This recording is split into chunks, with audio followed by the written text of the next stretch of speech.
பிடிக்க காரி 2 கரங்களுடன் ஆதரவு தர ஓடிவா. ஈசன் மகனே என்னை காக்க இங்க உனையன்றி வேறாரையா.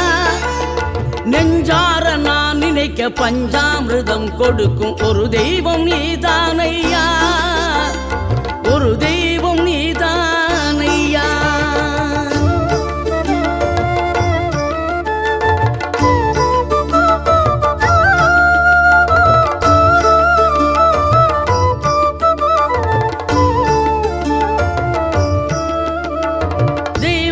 வள்ளியுடன் மணக்கோலம் கொண்டு திருப்பரம் குன்றம் வாழ்கின்றவன் நீ. தேவர்களை காத்திடவே வீரமுடன் வேலெடுத்து செந்தூரில்